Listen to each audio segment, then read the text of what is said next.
Special current affairs का आज हमारा कौन सा डे है? तो डे 3 है। ठीक है, इससे पहले आपको दो वीडियो आपको मिलेंगे जो कि प्ले लिस्ट में आपका अपडेट कर दिया गया है। दोनों वीडियो को देखिए, जो कि जनवरी महीना का हम लोग बात करें तो डे 3 की बात कर रहे हैं हम लोग, जहां से आज मेरा पहला करंट अफेयर्स होगा जो कि जीटीपी को लेकर होगा। जीटीपी को कहते हैं ग्राउंड ट्रूथ वेरिफिकेशन। ठीक है, अब क्या होता है बिहार के संदर्भ में, क्या इसका महत्व है, उसके बारे में चलिए हम लोग जरा प्रकाश डालते हैं। ठीक है, तो ग्राउंड थ्रू वेरिफिकेशन की बात करेंगे, राज्य के सभी जिलों में बाढ़ प्रभावित क्षेत्रों का ग्राउंड थ्रू वेरिफिकेशन किया जा रहा है। ठीक है, तो ग्राउंड जीटीपी ट्रूथ का है संबंध तो किससे है?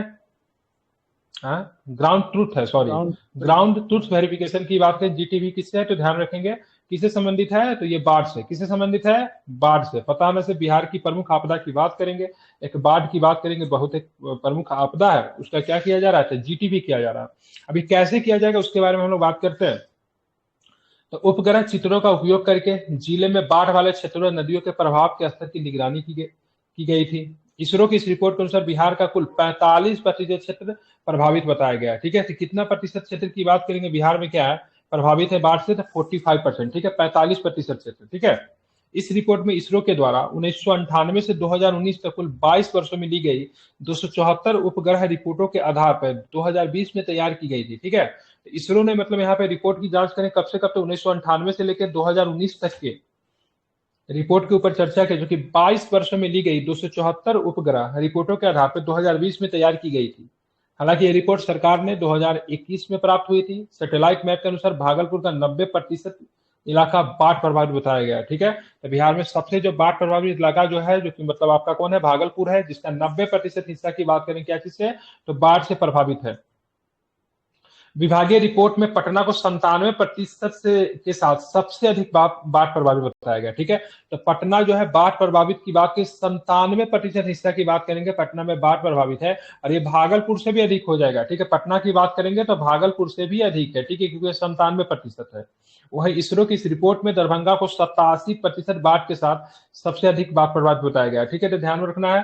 तो 87% आपका दरभंगा है, 97% की बात करेंगे पटना है, 90% की बात करेंगे भागलपुर है। तो ये हिस्सा बिहार की बात करेंगे तो बहुत अधिक क्या है, तो बाढ़ प्रभावित है। इसे आप लोग ध्यान में रखेंगे। ठीक है, अगेन आई एम रिपीटिंग। ठीक है, ध्यान रखिएगा, दरभंगा 87% बाढ़ प्रभावित, पटना 97% बाढ़ प्रभावित, और आपका भागलपुर की बात करेंगे 90% बाढ़ प्रभावित। ठीक है, अब बात करेंगे डाटा की बात करेंगे 1998 से लेकर 2019 तक की डाटा है, किसके द्वारा? इसरो के द्वारा प्रस्तुत की गई डाटा, जो कि 2020 में तैयार हो गई थी। हालांकि सरकार के पास 2021 में पहुंचती है, जिसमें पाया गया से मतलब बिहार का बहुत सारा हिस्सा जो है तो बाढ़ से प्रभावित है। ठीक है, कौन सा रिपोर्ट है? GTP report. जीटीपी को क्या बोलते हैं? Ground truth verification. ठीक है, मतलब जो ग्राउंड की जो रियलिटी सच्चाई है उसका वेरिफिकेशन किया गया। ठीक है, जिससे बाढ़ प्रभावित हिस्सों का पता लगाया गया। ठीक है, राष्ट्रीय अपराध ब्यूरो रिपोर्ट सबसे पहले जानिए। राष्ट्रीय अपराध ब्यूरो रिपोर्ट की बात करेंगे। ठीक है, एनसीआरबी कहते हैं, नेशनल क्राइम ब्यूरो रिपोर्ट होता है। ये गृह मंत्रालय के द्वारा प्रस्तुत की जाती है हर साल। उसमें क्राइम में क्या निकल कर आता है उसके बारे में हम लोग देखेंगे। हाल में राष्ट्रीय अपराध रिकॉर्ड ब्यूरो ने 2022 के लिए भारत में अपराध शीर्षक में अपनी वार्षिक रिपोर्ट प्रस्तुत की। किसने प्रस्तुत की? राष्ट्रीय अपराध रिकॉर्ड ब्यूरो। आईपीसी अपराधों की संख्या 2021 में, ठीक है, 1,86,600 से बढ़कर 2022 में 2,11,079 हो गई। संज्ञेय अपराध की दर में, ठीक है, ध्यान रखेंगे, 168.1 प्रति लाख जनसंख्या दर्ज की गई, मतलब 1 लाख पे 168.1। विशेष और स्थानीय कानूनों के तहत अपराधों की संख्या 2021 में 96,077 से बढ़कर 2022 में 1,36,756 हो गई। और संज्ञेय अपराध की दर की बात करेंगे तो 108.9 प्रति लाख जनसंख्या दर्ज की गई थी। ये सब नहीं पूछेगा, आपसे पूछेगा सड़क दुर्घटना में होने वाले मौतों में बिहार का स्थान कितना है, तो 7वां स्थान है। कितना नंबर का है?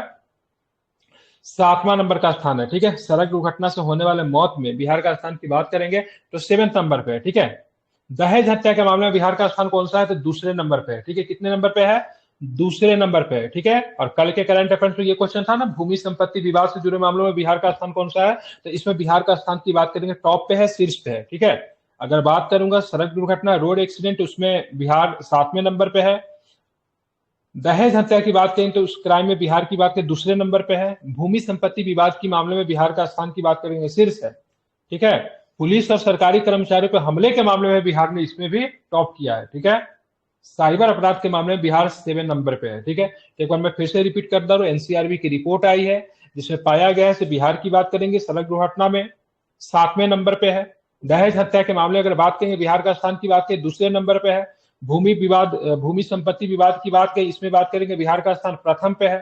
पुलिस और सरकारी कर्मचारियों पर भी बिहार में हमला हो जाता है और इसमें बात करेंगे तो प्रथम नंबर पे है। ठीक है, साइबर अपराध से जुड़े मामलों में बिहार किस स्थान पे है, तो 7वें स्थान पे आपको देखने को मिलते हैं। ठीक है, किसकी रिपोर्ट थी, तो ध्यान में राष्ट्रीय अपराध ब्यूरो, राष्ट्रीय अपराध रिकॉर्ड ब्यूरो ने 2022 के लिए, ठीक है, एक डाटा जो है सो साझा किया है। ठीक है, अब आते हैं बिहार का झिझिया लोक नृत्य। ठीक है, झिझिया क्या है, तो एक प्रकार का लोक नृत्य है जो कि बिहार के मिथिला क्षेत्र में बहुत अधिक प्रचलित है। ठीक है, अब मिथिला क्षेत्र में नेपाल के भी हिस्सा में आपको झिझिया देखने को आपको मिलता है। हाल में ही सरकार द्वारा झिझिया लोक नृत्य की नई दिल्ली में 75वें गणतंत्र दिवस के प्रदर्शन में प्रदर्शित करने के लिए चुना गया था। किस नृत्य को चुना गया था, झिझिया लोक नृत्य को। कहां पे, तो 75वां जो गणतंत्र दिवस जो था वहां पे जो बिहार का जो परेड निकला तो वहां पे कौन सा नृत्य था, बिहार का झिझिया।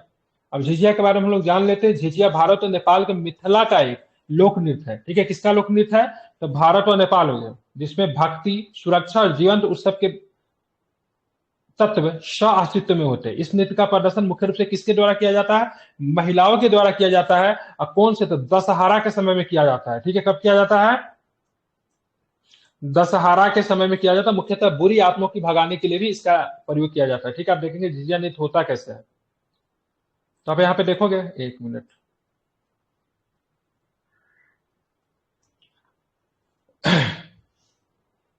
इस नृत्य में दृश्य तत्वों में कदमों की लयबद्धता, टिमटिमाते हुए दीपक और मधुर गीत मतलब होते हैं। ठीक है, प्रत्येक कलाकार छिद्र वाला, ठीक है, घड़ा में दिया रखता है। ठीक है, ये क्या है, घड़ा है जो इसमें होल है। ठीक है, और उसके ऊपर मतलब क्या किया जाता है, रखा जाता है।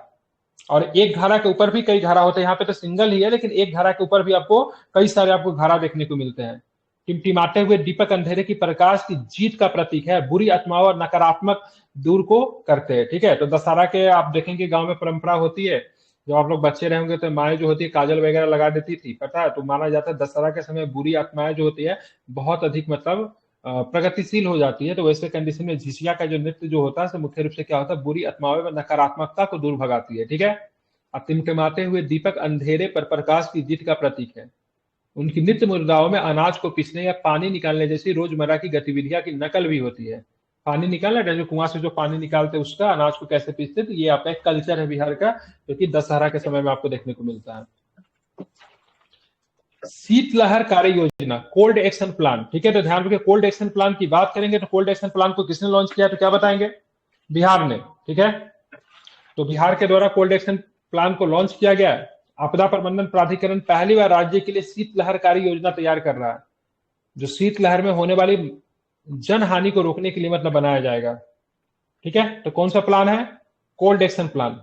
ठीक है, बिहार ने क्या लॉन्च किया है, तो कोल्ड एक्शन प्लान को बिहार ने क्या किया है, लॉन्च किया है। ठीक है, इसे आप ध्यान में रखेंगे, इंपॉर्टेंट है। ठीक है, अब आपदा प्रबंधन प्राधिकरण पहली बार राज्य के लिए शीतलहर कार्य योजना तैयार कर रहा है, जो शीतलहर में होने वाले, ठीक है, जल हानि को मतलब क्या करेगा, जन हानि को मतलब क्या करेगा, रोकने के लिए बनाया जाएगा। Indian institute of public health Gandhinagar को आवश्यक सर्वेक्षण करने की जिम्मेदारी गई है। तो कोल्ड एक्शन प्लान जो बिहार सरकार जो लेकर जो आ रही है, इसकी जिम्मेदारी किसके पास है, तो Indian institute of public health, ध्यान रखें, जो कि गांधीनगर का क्या है, तो सर्वेक्षण करने वाली संस्था, उनको ही जिम्मेदारी दी गई है। कार्य योजना बनाने के बाद मौसम विभाग के समन्वय से पूर्व चेतावनी जारी किया जाएगा। जो योजना जो बनेगी उसका मौसम विभाग की तरफ से क्या किया जाएगा, चेतावनी जारी किया जाएगा। जिला आपदा प्रबंधन विभाग की सहायता से स्थानीय स्तर पर भी अलर्ट जारी किया जाएगा। मानव एवं पशु स्वास्थ्य के अलावा फसलों को शीतलहर के दुष्प्रभाव से बचाने के लिए भी सुझाव दिए जाएंगे। ठीक है, तो आपको ध्यान रखना, कोल्ड एक्शन प्लान जब भी पूछेगा तो बिहार सरकार के द्वारा अपनाया गया, इतना ही आपसे पूछा जाएगा। हो सकता है पूछेगा किस संस्था को जिम्मेदारी दी गई है, तो Indian institute of public health Gandhinagar को जिम्मेदारी दी गई है। तो भाई साहब देखिए क्या हम लोग इसमें सुधार कर सकते हैं। ठीक है, बिहार में सोलर रूफटॉप योजना, ठीक है, तो बहुत इंपॉर्टेंट योजना है। ठीक है, ये जल जीवन हरियाली योजना के तहत मतलब इसको शामिल किया, कल के करंट अफेयर में आपने पढ़ा होगा। तो बिहार की कौन सी योजना है, सोलर रूफटॉप योजना। योजना बिहार सरकार के द्वारा जल जीवन हरियाली योजना के तहत बिजली बचाने के उद्देश्य से शुरू की गई है। योजना किसका हिस्सा है, जल जीवन हरियाली योजना का ही हिस्सा है। कौन सा योजना, सोलर, ठीक है, रूफटॉप योजना। अब कैसे काम करेगी, तो निजी छतों पर सोलर पैनल लगाने के लिए सरकार द्वारा लगभग 65% सब्सिडी दी जाएगी। तो यही प्रश्न आपसे पूछेगा कि बिहार का सोलर रूफटॉप योजना जो है, सरकार इसके अंतर्गत कितने प्रतिशत का सब्सिडी दे रही है, तो क्या बताओ, 65% की सब्सिडी दी जा रही है। बिजली उपभोक्ता अपने निजी छतों, housing society, housing welfare society, अन्य पर 1 kV, ठीक है, 1 किलोवाट,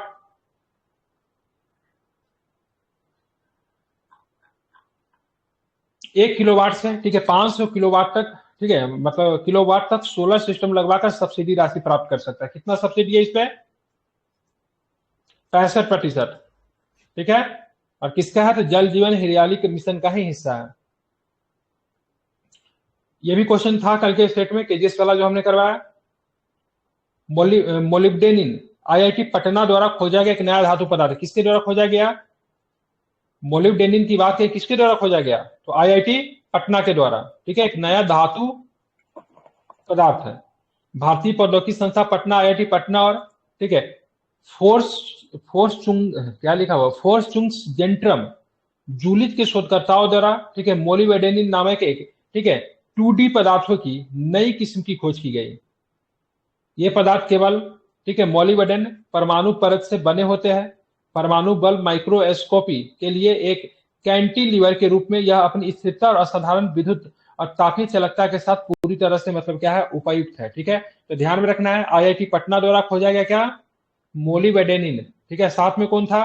तो साथ में था फोर्स चुंग्स जेंट्रम जूलिच के शोधकर्ता है। ठीक है, तो ये भी आप लोग ध्यान में रख सकते हैं। उलार मंदिर जो था काफी चर्चा में था। ठीक है, उलार की बात करें, उलार सूर्य मंदिर है। ठीक है, तो बिहार में जो आपको देखने को मिलता है, कौन सा मिलता है? उलार सूर्य मंदिर देखने को मिलता है। भारत में अगर बात करेंगे, टोटल 12 सूर्य मंदिर आपको देखने को मिलता है। ठीक है, समझ रहे हैं ना? तो 12 सूर्य मंदिर आपको भारत में देखने को मिलता है। हाल में ही बिहार सरकार ने छठ पूजा की तैयारी में श्रद्धालुओं के लिए टेंट लगवाए। ये पटना जिले के दुल्हिन बाजार के क्षेत्र में लगाया गया। ठीक है, तो दुल्हिन बाजार की बात करेंगे ना, तो यहाँ पे पड़ता है, क्या बोलते हैं,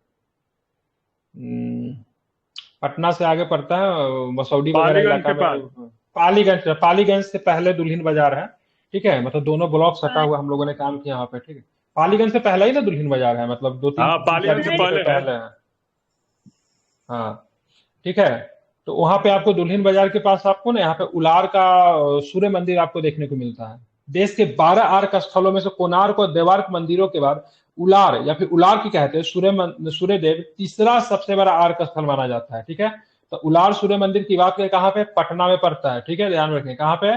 तो पटना में आपको पड़ता है। देश में इसकी स्थान की बात करेंगे तो तीसरा नंबर का इसका स्थान है। ये भी आप याद रखोगे, इंपॉर्टेंट है। ठीक है, सोना मोती गेहूं की एक किस्म है। ठीक है, तो सोना मोती की बात करें, किसका किस्म है? तो ध्यान रखिएगा, किसका किस्म है सोना मोती? तो सोना मोती की बात करेंगे तो गेहूं की एक किस्म है। ठीक है, वर्तमान संदर्भ में बिहार ने सोना मोती नामक स्वस्थ गेहूं की किस्म को संरक्षित करने का निर्णय लिया है। ठीक है, आपसे पूछा जाए सोना मोती क्या है, तो ध्यान रखिए, सोना मोती की बात करेंगे तो गेहूं का एक किस्म है, इंपॉर्टेंट है, इसे आप ध्यान में रखिएगा। ठीक है, सोना मोती। अब आएंगे प्रमुख बिंदु के ऊपर बात करते हैं। या एम्बर गेहूं की 2000 साल पुरानी एक किस्म है। कितनी साल पुरानी किस्म है? तो 2000 साल पुरानी की बात करेंगे, किस्म है। इसमें गुलेटिन कम और फोलिक एसिड, इसमें गुलेटिन कम और फोलिक एसिड अधिक है। प्रोटीन, मैग्नीशियम और आयरन प्रचुर मात्रा में पाया जाता है। तो सोना मोती गेहूं की बात करेंगे, ठीक है, तो इसमें क्या आपको देखने को मिलता है? इसमें गुलेटिन कम है, फोलिक एसिड अधिक है, साथ में प्रोटीन, मैग्नीशियम और आयरन भी प्रचुर मात्रा में आपको देखने को मिलता है। इंपोर्टेंट में क्या कहते हैं? रक्त शर्करा को कम करती है, मतलब जो शुगर जो होता है, ठीक है, रक्त ब्लड शुगर जो कहते हैं, जो रक्त में जो शर्करा जो होता है उसको क्या करेगी? कम करने और रोग क्षमता को विकसित करने में, मतलब क्या करता है? मदद करता है, महत्वपूर्ण है, इसे ध्यान में रखेंगे। ठीक है, तो कौन सा गेहूं का नाम क्या है? तो सोना मोती। क्या नाम है गेहूं का नाम? सोना मोती। सोना मोती गेहूं। ठीक है, अब आते हैं हम लोग, चलेंगे ये कितनी साल पुरानी किस्म है? एम्बर गेहूं की कितनी साल पुरानी किस्म है? तो 2000 साल पुरानी किस्म है। ठीक है, ध्यान में रखना है, जो कि किसमें काम आएगा? तो ये मतलब रक्त शर्करा को स्तर को कम करने में और रोग क्षमता को विकसित करने में भी मदद करती है। स्टूडेंट क्रेडिट कार्ड योजना की बात करेंगे तो बिहार सरकार के द्वारा लॉन्च किया गया। बिहार सरकार ने उच्च शिक्षा प्राप्त करने के 4 लाख रुपए तक की आर्थिक सहायता देने की घोषणा की है। तो स्टूडेंट क्रेडिट कार्ड योजना तो जानते हैं, उसमें कितने रुपए तक की आर्थिक सहायता मिलती है? 4 लाख रुपए तक की आर्थिक सहायता आपको इसमें देखने को मिलती है। जिन छात्रों ने बिहार के राज्य संचालित शैक्षणिक संस्थाओं में अपने इंटरमीडिएट या 12वीं की कक्षा की शिक्षा सफलतापूर्वक पूरा कर लिया। ठीक है, मतलब क्या होना चाहिए? इंटरमीडिएट या फिर 12th जो कहते हैं, ध्यान रखेंगे, वे इस योजना के लिए पात्र है। ठीक है, तो बिहार स्टूडेंट क्रेडिट कार्ड योजना के लिए पात्र क्या है? आपकी एजुकेशन कितनी होनी चाहिए? कम से कम आपने 12th पूरी कर रखी है। छात्र ऋण की राशि को सामान्य पॉलिटेक्निक या तकनीकी पाठ्यक्रम में शिक्षा प्राप्त कर सकते हैं। मतलब ऋण की राशि से सामान्य पॉलिटेक्निक या फिर तकनीकी पाठ्यक्रम में शिक्षा प्राप्त कर सकते हैं। इस कार्यक्रम में 4% की कम, ठीक है, प्रभावी ब्याज दर है। विकलांगों, ट्रांसजेंडर महिलाओं के लिए ब्याज दर कितना है? बहुत कम, 1% है। मतलब सामान्य के लिए तो 4% है। महिला हो गया, विकलांग हो गया, ट्रांसजेंडर हो गया, इसके लिए कितना प्रतिशत इसमें ब्याज दर है? मात्र 1% है। ठीक है, यह कार्यक्रम भुगतान में लचीलापन प्रदान करता है, क्योंकि छात्रों को अपनी पढ़ाई पूरी करने और रोजगार प्राप्त करने के बाद ऋण चुकाना पड़ता है। ठीक है, आपने पढ़ाई पूरी कर ली, आपको नौकरी हो गया, तब आप क्या करो, सरकार को मतलब क्या करो, ऋण को चुका दो। ठीक है, समझ, वो भी एक बार आपसे पैसा नहीं मांगेगा, कुछ कुछ हिस्सा। ठीक है, ध्यान रखेंगे, कुछ कुछ हिस्सा आपको मतलब क्या करना है, आपको एक मतलब देना है। ठीक है, ध्यान में रखेंगे, मतलब एक बार में नहीं, आपको कुछ कुछ हिस्सा मतलब धीरे धीरे करके आपको क्या करना है, चुकाना है। तो काफी अधिक महत्वपूर्ण है। ठीक है, ध्यान में रखेंगे। और बताइए इसमें महिलाओं के लिए कितना है, तो क्या बताएंगे? 1%। महिलाओं के लिए 1%। ठीक है, और 4% किन के लिए है? सामान्य पुरुष। बिल्कुल, सामान्य के लिए 4%। ठीक है, उलार का सूर्य मंदिर कहाँ पे है? पटना में। ठीक है, ध्यान रखें, पटना में। ठीक है, ध्यान में रखना इंपॉर्टेंट है।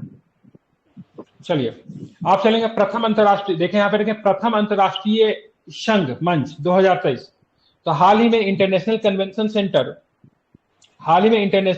सेंटर बोध गया में 3 दिवसीय कार्यक्रम आयोजित किया गया। ठीक है, कितने दिवसीय कार्यक्रम?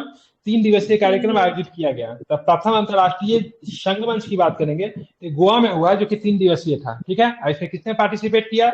इसमें दलाई लामा साहब ने पार्टिसिपेट किया। ठीक है, ध्यान में रखना है।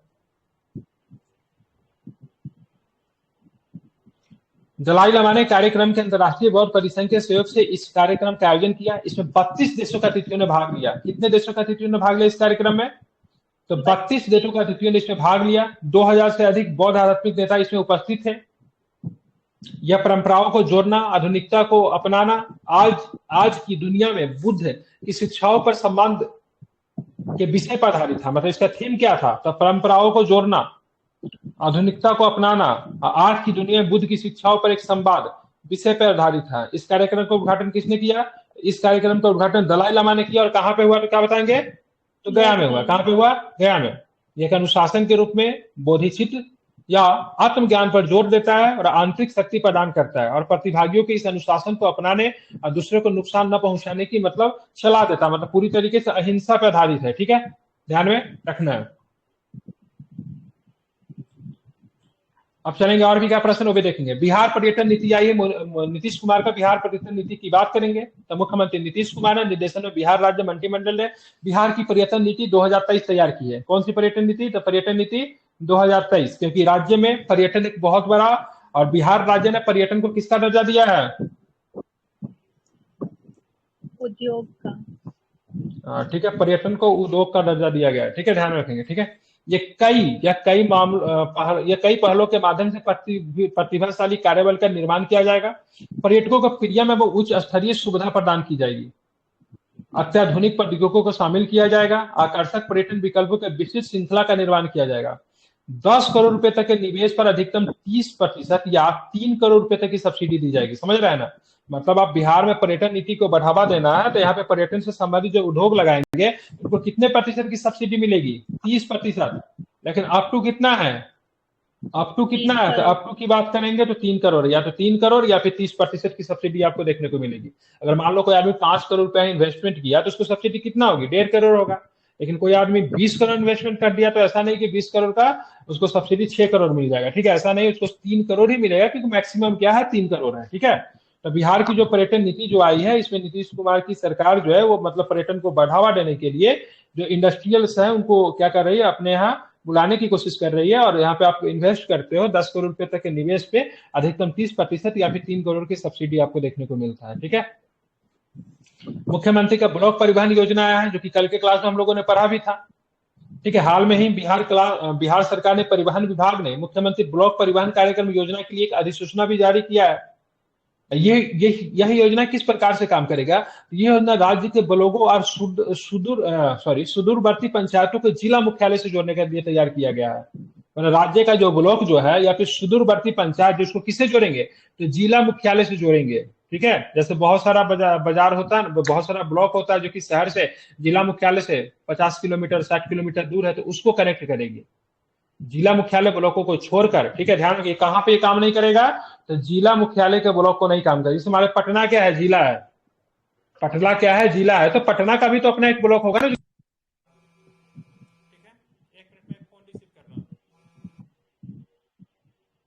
सर आवाज नहीं आ रही है।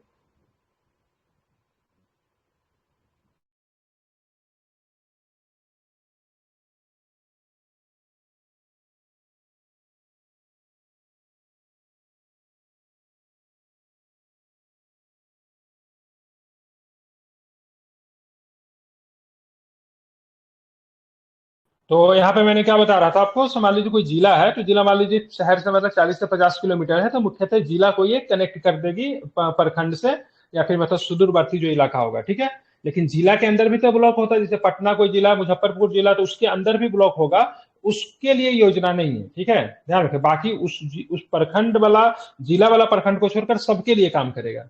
जिला मुख्यालय का ब्लॉक को छोड़कर यह कार्यक्रम बसों की खरीद के लिए प्रति ब्लॉक 7 लाभार्थियों को, ठीक है, कुल 5 लाख रुपए का अनुदान प्रदान किया जाएगा। ठीक है, बस के लिए है मुख्यतः। ठीक है, 7 लाभार्थी, एक प्रखंड से कितने, एक ब्लॉक से कितने,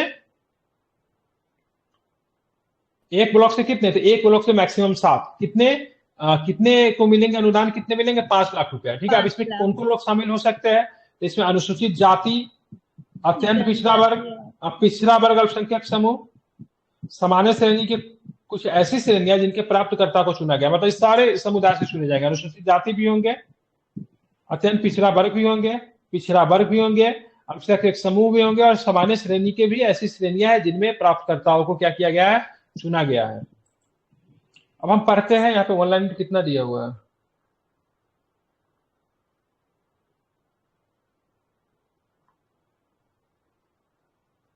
ये गंगा जल फिर से रिपीट हो गया क्या?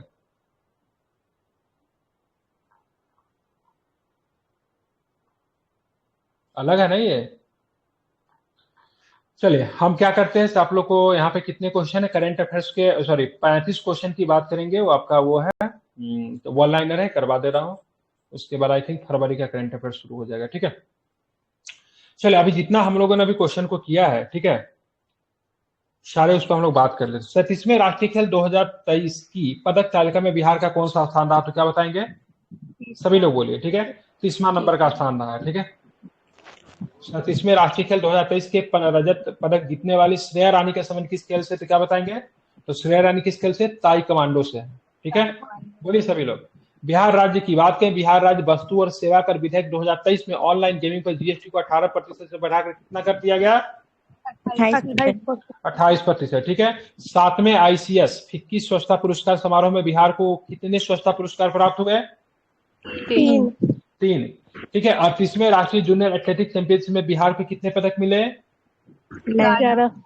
सड़क दुर्घटनाओं में होने वाली कुल मौतों में बिहार का कौन सा स्थान है, 7वां। ठीक है, मैंने बताया था। अब आगे चलेंगे, सड़क दुर्घटना में फर्स्ट में उत्तर प्रदेश नहीं, नॉर्थ ईस्ट का राज्य है, आई थिंक नागालैंड शायद है इसमें सड़क दुर्घटना, नागालैंड, नॉर्थ ईस्ट का कोई राज्य है। ठीक है, सड़क दुर्घटना में सबसे अधिक मिजोरम, हाँ नॉर्थ ईस्ट का कोई राज्य था, ध्यान रखना मिजोरम। ठीक है, मिजोरम, हाँ मिजोरम इधर राइट आंसर। ठीक है, हाल में ही राजनीतिक दल द्वारा पटना में भीम संसद का आयोजन कहाँ पे, किस पार्टी के द्वारा किया गया, भीम संसद, या फिर जदयू कहते हैं। ठीक है, चलिए बिहार के किस व्यक्ति को मधुबनी क्षेत्र के मधुबनी पेंटिंग के क्षेत्र में उत्कृष्ट कार्य के लिए राष्ट्रीय पुरस्कार सबसे दिव्यांग जन से सम्मानित किया गया, बिल्कुल, ज्योति सिन्हा को पुरस्कार से किसने सम्मानित किया गया है, किसने सम्मानित किया है, बिल्कुल, क्या नाम है, ध्यान रखेंगे, बिल्कुल। ठीक है, हाँ क्या नाम है, राष्ट्रपति जी ने पुरस्कार दिया। ठीक है, बिहार में आंवला, नींबू, कटहल और बेल की खेती के लिए कितने प्रतिशत सब्सिडी की घोषणा की गई, इंपॉर्टेंट क्वेश्चन है, 50%। ठीक है, बिहार में जाति सर्वेक्षण 22-23 की आर्थिक सामाजिक सर्वेक्षण रिपोर्ट के अनुसार कितने प्रतिशत लोग गरीब है बिहार में, 34.13%। बिल्कुल, ठीक है, ध्यान रखिएगा 34। ठीक है, 34.13%। ठीक है, बिहार जाति सर्वेक्षण 2022-23 के अनुसार 10,000 रुपए तक की मासिक आय वाले राज्य में कुल परिवारों की संख्या का प्रतिशत कितना है? जैसे 10,000 से तक की मासिक आय है इनकी, ठीक है, तो कितनी है? 63.74%, ठीक है। जाति सर्वेक्षण 22-23 के अनुसार सरकारी कर्मचारियों का राज्य में कुल जनसंख्या का कितना प्रतिशत है जिसमें सरकारी कर्मचारी है? बिल्कुल 1.57% है, ठीक है। अगले 5 वर्षों में बिहार सरकार गरीब परिवारों पर कितना पैसा खर्च करेगी? 2.50 लाख, ठीक है, 2.5 लाख करोड़ रुपए खर्च करेगी, ठीक है। बिहार के जाति सर्वेक्षण 2022-23 के अनुसार राज्य की साक्षरता कितनी हो गई है बटके? 79.7%, ठीक है। बिहार जाति सर्वेक्षण 22-23 के अनुसार सामान्य वर्ग की किस जाति के गरीब परिवारों की संख्या अधिकतम है? सामान्य वर्ग में किनकी जनसंख्या अधिकतम है? भूमिहार, ठीक है, ध्यान रखें, ठीक है। बिहार जाति सर्वेक्षण 22-23 के अनुसार अनुसूचित जाति श्रेणी में शामिल 22 जातियों में सबसे गरीब जाति कौन है? मुसहर। इसी जाति से जिकन्ना मांझी जी भी आते हैं जो कि बिहार के मुख्यमंत्री भी रहे, ठीक है। बिहार के किस वर्ग में जातियों की संख्या सबसे अधिक है? तो सबसे अधिक कौन सा जाति है? ईबीसी। तो अत्यंत पिछड़ा वर्ग, जिसको क्या बोलते हैं? ईबीसी कहते हैं, ठीक है। बिहार जाति सर्वेक्षण 22-23 के अनुसार पिछड़ा वर्ग बीसी में शामिल जातियों में सबसे गरीब जाति कौन सी है जो पिछड़ा वर्ग में शामिल है? घटवार, ठीक है। बिहार जाति सर्वेक्षण 22-23 के अनुसार अत्यंत पिछड़ा वर्ग जिसको ईबीसी कहते हैं में शामिल सबसे गरीब जाति कौन सी है? नाई, ठीक है। हाँ बिल्कुल, ठीक है, ईबीसी में आता है, ठीक है। बिहार जाति सर्वेक्षण 2022-23 के अनुसार बिहार में कितने प्रतिशत लोगों को कृषि संबंधित क्षेत्र, कृषि के अलावा रोजगार मिल रहा है? ठीक है, तो 7.7%, ठीक है। वर्तमान में बिहार में कितने प्रतिशत आरक्षण है? ठीक, कितने प्रतिशत आरक्षण बिहार में टोटल हो गया है? 75%। बिल्कुल। तो जाति आधारित आरक्षण कितना है बिहार में? 65% जाति आधारित आरक्षण है। 10% आरक्षण की बात करेंगे तो ईडब्ल्यूएस के लिए, जिसको इकोनॉमिकल बैकग्राउंड कहते हैं, क्या बोलते हैं उसको, इकोनॉमिक वीकर सेक्शन, ठीक है, ठीक है। हाँ, लेकिन 65% की बात करेंगे तो एक तरह से देखेंगे जाति आधारित।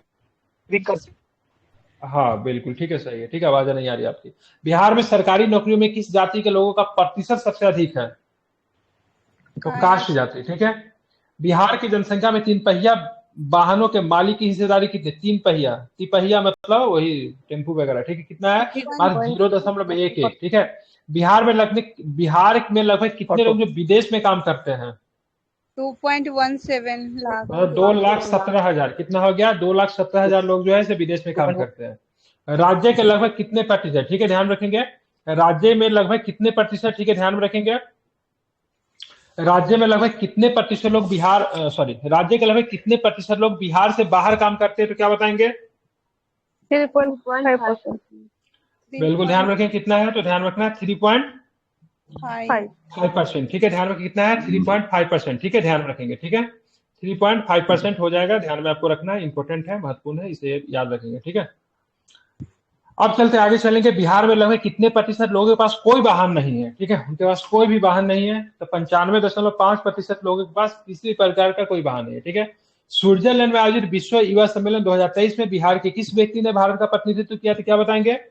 बिल्कुल, किसने किया था? रोशनी परवीन ने, ठीक है, ध्यान रखो। अभी हम लोगों ने क्या किया, डिटेल्स में हम लोग पढ़ चुके हैं एमसीक्यू। आप लोग को क्या करना है, घर से सारे एमसीक्यू को एक बार फिर से क्या करना है, रिवाइज करना है, ठीक है। तो आपका जनवरी का सारा डिटेल्स प्लस एमसीक्यू हो जाएगा। फिर हम लोग फरवरी का डिटेल्स में पढ़ेंगे और साथ में उसका एमसीक्यू कर लेंगे, ठीक है। तो ऐसे आपका बिहार अच्छा हो जाएगा। और बिहार से मुझे लगता है करंट अफेयर्स से 10 से 12 करंट अफेयर्स, मैक्सिमम 10 तो आपको, ठीक है, मैक्सिमम 10, तो 10 से कम भी नहीं हो सकता है।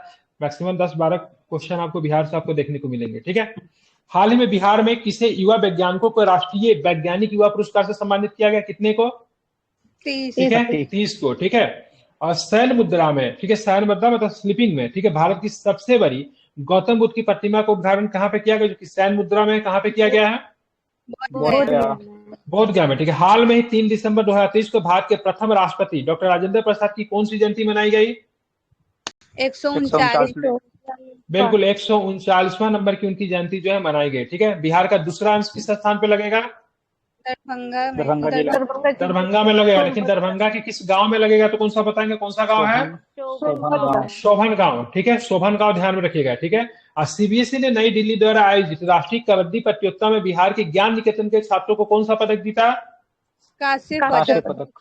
पदक। Chanakya national law university CNLU के पटना और किनके भी समझौता ज्ञापन फैशन और कानून के क्षेत्र में, ठीक है, सहयोग और तालमेल की दिशा में एक महत्वपूर्ण कदम उठाया गया है? निफ्ट पटना। देखिए, बिहार में अगर उच्च संस्था की बात करें, बिहार में निफ्ट है, पटना में है। बिहार में IIM कहाँ पे? IIM बिहार में इंडियन इंस्टीट्यूट ऑफ, क्या होता है उसको, मैनेजमेंट बोलते हैं। IIM कहाँ पे बिहार में? IIM दरभंगा में नहीं। दरभंगा में नहीं है, ठीक है। कहाँ पे IIM? गया में है, ठीक है, बोधगया में। गया में IIM है, ठीक है। IIT पटना में है, निफ्ट पटना में है, एम्स पटना में है, एम्स आपको दरभंगा में है, ठीक है। तो मैनेजमेंट के क्षेत्र में भी आपको बिहार में देखने को मिलेगा, ठीक है। टेक्नोलॉजी के क्षेत्र में भी पटना है, फैशन के क्षेत्र में भी निफ्ट आपको देखने को मिलेगा। और एम्स तो आपको है ही, 2 जगह एम्स हो गया, एक आपको पटना में एम्स है और एक एम्स की बात करेंगे दरभंगा में आपको एम्स हो गया है, ठीक है। इलेक्शन शब्द का अनुमान लगाकर नेशनल क्या इलेक्शन लिखा है ना, इलेक्शन शब्द का अनुमान लगाकर नेशनल क्रॉसवर्ड ट्रॉफी 2023 में किसने जीती? तो किसने जीती बताइए? तो पटना की आधा सिंह ने जीती है, ठीक है। कुल 60 अंकों के साथ राज्य की अंतर जिला स्कूल बालिका एथलेटिक्स चैंपियनशिप में किसने जीती?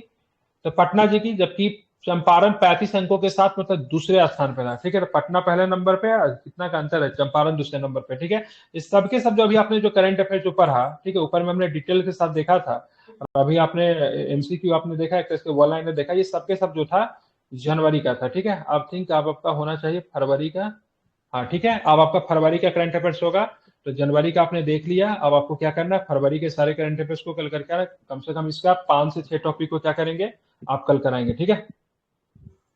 ध्यान में रखना है, ठीक है।